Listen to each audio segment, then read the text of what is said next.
El dengue es una enfermedad infecciosa de causa viral que se presenta habitualmente como un cuadro común denominado dengue clásico. A la vez, este puede presentar síntomas hemorrágicos.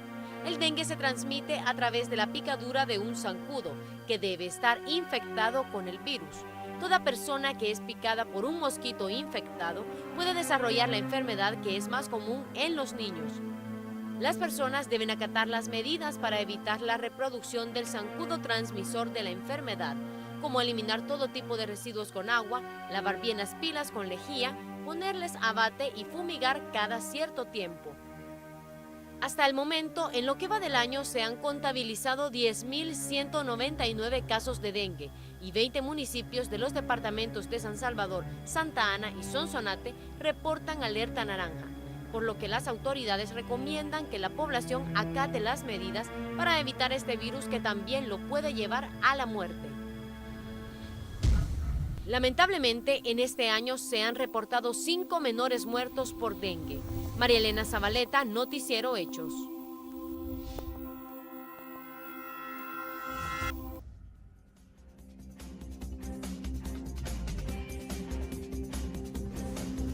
Bueno, son miles de salvadoreños afectados por el dengue y cientos de miles de salvadoreños que debemos de luchar contra esta enfermedad que está afectando ya a varios municipios de nuestro país. Vamos a conversar esta mañana con Eduardo Espinosa, viceministro de Salud Pública de nuestro país, respecto a este tema. Mire, tengo que decirlo, Jorge viene al filo, ¿no? Jorge Meléndez está aquí ya en los estudios, pero lo vamos a incorporar de nuevo. El tráfico vehicular aquí es bastante complicado y creo que igual que el día de ayer, alguno de nuestros invitados también fue víctima de esto. Vamos a incorporarle en breve para conocer también su opinión respecto al trabajo que está haciendo Protección Civil.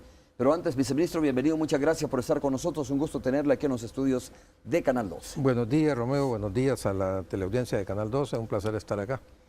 Bueno, comencemos por las cifras. O sea, de repente hasta hemos perdido los salvadoreños, creo yo. La noción de lo que significa. Sí, de la cantidad de personas que están siendo afectadas o han sido afectadas por el dengue en nuestro país. Y cuánto va evolucionando e involucionando esta enfermedad realmente, ¿no? Bueno, efectivamente ahí se mencionaba alguna de las cifras.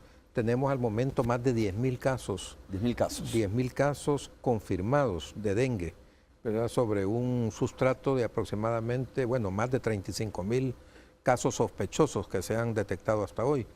De estos 10.000, de más de 10.000 casos, un aproximado también de casi 1.000, perdón, han sido hospitalizados, para un porcentaje de hospitalización de aproximadamente 10.1, ¿verdad? Esto 10.1%, que esto se mantiene pues dentro de las líneas generalmente aceptadas en lo que se refiere a las epidemias de dengue en el resto de Latinoamérica. Es importante, Romeo, hacer ver que la epidemia de dengue es realmente una pandemia que está azotando en estos momentos a todo el continente latinoamericano. Ayer uno de los pocos territorios que no había todavía declarado epidemia en su territorio lo hizo, que fue Puerto Rico. Entonces eso prácticamente se extiende ya a todo el continente, como decíamos. En este sentido es importante señalar que la manera como se está abordando la epidemia acá está generando una escuela a nivel latinoamericano. O sea, nosotros somos escuela para otros países. Para otros países. Cuando tenemos la sensación de que aquí en el país hasta se nos ha salido un poco de control la situación. Pues la verdad es que no es así, Romeo. Bueno, es decir, hay una epidemia, ¿verdad? Eso significa que tenemos una explosión de casos, digamos que no es habitual y que no debería presentarse. Eso es una cuestión fundamental, pero eso está condicionado por muchos factores macros, ¿verdad? Que no están, por ejemplo, bajo el control de salud, como es el caso, por ejemplo, de las migraciones poblacionales del campo a la ciudad, que hacen que la mayor parte de estas personas se ubiquen en cinturones de miseria, en vías miseria, a lo largo y ancho de la capital, por ejemplo, y que se hacinen en condiciones precarias. El hecho también de que no dispongamos de agua potable intubada intradomiciliar, ¿verdad? Para cada uno de los salvadoreños, que es una situación bastante difícil, ¿verdad? Entonces, circunstancias como esta, circunstancias como el cambio climático, que hacen que el ciclo de vida del mosquito se acorte y tengamos hoy más mosquitos en menos tiempo que antes, que los mosquitos sean más agresivos, que piquen más seguido, etcétera. Entonces, todas estas circunstancias son condiciones que son externas, digamos, a salud. Pero en el caso particular de salud, Romeo, ¿verdad? Y en el caso particular de la manera como se está abordando la epidemia acá, es a lo que yo me refiero cuando se dice que estamos haciendo escuela en Latinoamérica. Fíjate, por ejemplo, nosotros tenemos la tasa más baja de letalidad de toda América Latina, ¿verdad? La tasa de letalidad asumida como normal en el caso de una epidemia de dengue es de 1%. Si nosotros tuviéramos un 1% de letalidad, a estas alturas tendríamos más de 100 muertos por el dengue. Y solo tenemos 5. Nosotros llevamos 5 personas muertas. 5 personas muertas. ¿Cuántos lleva Guatemala? Eso es ¿Cuántos tiene Guatemala? 0.05. Y Honduras, por ejemplo. Vaya, ahí hay una dificultad con Guatemala, Honduras y otros países que no registran ni confirman el 100% de sus casos. Nosotros sí lo hacemos. Nosotros tenemos una base, digamos, un diseño de nuestra base de datos de laboratorio y de nuestro mismo proceso de confirmación de datos que hace que sea completamente confiable. Pero Guatemala tiene menos letalidad y Honduras que nosotros, ¿no? No tienen menos letalidad que nosotros, ¿verdad? No tienen menos letalidad que nosotros porque, bueno, primero tienen un subregistro importante, ¿verdad? Por el hecho de que sus sistemas de vigilancia no tienen la solidez del nuestro. De hecho, ha habido delegaciones acá de Guatemala, de Panamá, de Venezuela incluso, y de otros países que han venido a observar nuestro sistema de información, que es uno de los mejor diseñados y mejor calificados, con una tremenda potencialidad, que hoy con el préstamo del Banco Mundial va a poder generar una cantidad de datos que va a beneficiar enormemente al sistema de salud y en general la salud de la población. Estamos nosotros un tanto preocupados porque se decía de que Arena estaba condicionando los fondos o sus votos para el préstamo del Banco Mundial a que los fondos asignados para el sistema de información en salud fueran reorientados hacia otros rubros. Yo creo que esto es una falta de comprensión de lo que el sistema de información significa para salud, ¿verdad? Los beneficios que el sistema de información va a traer para este gobierno y para otros gobiernos que vengan después son incuestionables, ¿verdad? La fidelidad de los datos, la capacidad de que estos datos sirvan para la toma de decisiones y no se tomen decisiones aventuradas, claro, etcétera. Es todo un problema. Pero este punto es lo que contesta tu inquietud sobre la comparación con la tasa de letalidad. Estoy revisando precisamente los datos de hace 3 días en Honduras, por ejemplo. Dice, se registra primeras muertes por dengue hemorrágico en Honduras. 2 personas han muerto en Honduras a causa del dengue hemorrágico en lo que va del 2012. Digo, si hablamos de pobreza, igual pobreza tiene Honduras, ¿no? Si hablamos de pobreza, igual pobreza tiene Guatemala. ¿Por qué es que la letalidad, y a eso me refería cuando decía Honduras tiene menos letalidad, no sé si proporcionalmente tiene más, de acuerdo a la cantidad de población? Tiene menos muertos en condiciones, en términos absolutos. Estamos hablando de 2 personas que han muerto nada más por el dengue. Correcto, pero la tasa de letalidad, Romeo, se calcula dividiendo el número de muertos entre el número de casos confirmados por dengue. Sí, entonces nosotros tenemos 5 muertos y tenemos 10,000 y tantos casos confirmados. Nuestra letalidad oscila entre 0.04 y 0.05%. Entonces, nosotros tenemos mucho más casos en términos absolutos que Honduras, porque nuestro país es uno de los países, no es uno, es el país más densamente poblado del continente americano. Tenemos más contagio que Honduras. Tenemos más contagio que Honduras, tenemos más condiciones para que la epidemia se disemine más rápidamente, tenemos más condiciones para que circulen más cepas. ¿No son las mismas condiciones que tiene Honduras y Guatemala las que tenemos nosotros? No es la misma situación. Vea, Honduras no tiene, por ejemplo, concentraciones poblacionales como lo es San Salvador, o como lo es, digamos, Soyapango, Altavista, y sectores importantes del Gran San Salvador, por ejemplo. En ningún otro país de Centroamérica se ven urbes de esta dimensión o con estas concentraciones poblacionales y con el nivel de precariedad en que se asigna mucha de la población acá.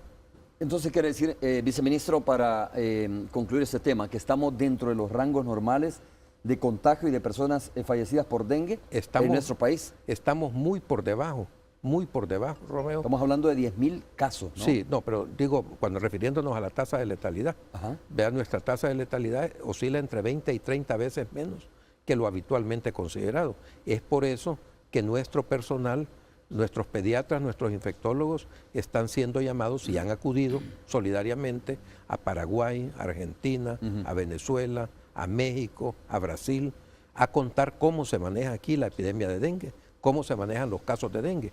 Fíjate tú, de estos 600 y tantos casos que hemos tenido de dengue grave, la inmensa mayoría ha llegado a la unidad de cuidados intensivos del Hospital Blum. Que 600 casos hayan pasado por ahí y que solo se hayan muerto 5, es una, dice, de una labor extraordinaria en materia de atención clínica a los pacientes que logran llegar ahí.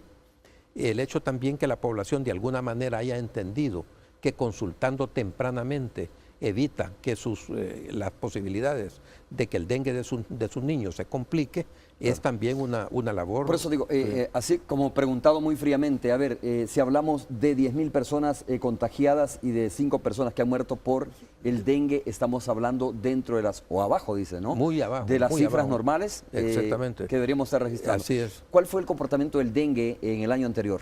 Bueno, en el ¿Cuántos año contagios anterior, fueron al final? A esta misma fecha, Ajá. teníamos el año anterior 4.594 casos de dengue. Tenemos 6.000 más ahora. Sí, es que hoy estamos en epidemia. Hoy estamos en ¿Y epidemia. cuál fue la diferencia del año anterior y este anterior año? no fue un año epidémico. El año anterior no fue un Este es un año epidémico. Este es un año epidémico. Vea que, o sea, no es que haya es decir, es un año epidémico porque hay una epidemia. ¿Qué ¿no? lo hizo ser este un año epidémico y no el año anterior epidémico? Digo, Ajá. los mismos niveles de concentración de población teníamos, los mismos niveles de pobreza teníamos, creo que el invierno ha sido bastante similar. ¿Qué lo hizo este año diferente al anterior y que se le puede calificar como año epidémico? Bueno, hay varios factores, ¿verdad? Uno es precisamente el invierno. El invierno ha sido exactamente como el año pasado. El invierno hoy ha sido un invierno con lluvias intensas e intermitentes, lo que favorece también digamos, la generación de depósitos, por lo general inservibles, pero también útiles, ¿verdad? Que favorecen que haya condiciones para que el zancudo se reproduzca. Eso es un punto. Lo otro es que también no ha habido el suficiente compenetración de la población para darle sostenibilidad a las acciones y para entender que el dengue es un peligro hoy y siempre, ¿verdad? El dengue es endémico en toda Latinoamérica hoy, ¿verdad? No, es decir, a menos que aniquilemos total y absolutamente la población de zancudos, lo cual es poco menos que imposible, ¿verdad? No podemos, digamos, decir que vamos a tener control de la situación hasta que no, digamos, alcancemos un nivel de desarrollo que permita tener, por ejemplo, agua intubada intradomiciliar para el 100% de los habitantes. Entonces podríamos concluir que el comportamiento del invierno ha influido mucho, en la cantidad de casos que tenemos registrados ahora. Así es. Porque digo, si comparamos este año con el anterior, además del tema del invierno, las condiciones creo que eran las mismas, ¿no? También, ese ¿O es un la punto. gente estuvo menos sensibilizada o está menos sensibilizada este año? Eso es otro punto también, además de lo del invierno, porque fíjate tú, de todos los, del monitoreo de los lugares donde se encuentran las larvas, de todo el tamizaje que se hace en predios baldíos, en casas, etcétera, en las instituciones, en todo, el 80%, fíjate bien, el 80% de los criaderos de zancudos están en depósitos útiles, es decir, recipientes donde la gente guarda su agua, el agua que va a utilizar en el consumo diario, ¿verdad? Y que no está debidamente tapado, desde luego que los zancudos llegan y depositan ahí sus huevos y se convierte eso en criadero, ¿verdad? Entonces, eso quiere decir que falta mucho por hacer en términos de educación, ¿verdad? Y cambio de hábitos de la población en el sentido de compenetrarse de la necesidad de salvaguardar su casa y tenerlos libres de zancudos, ¿verdad?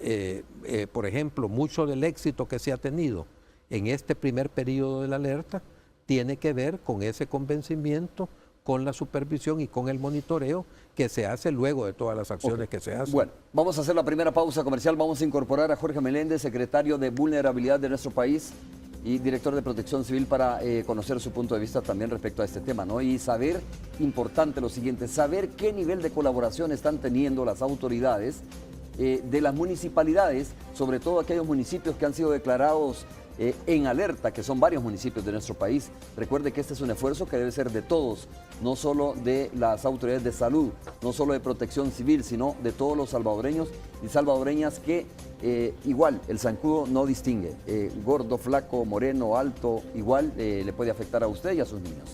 Vamos a hacer la pausa, regresamos.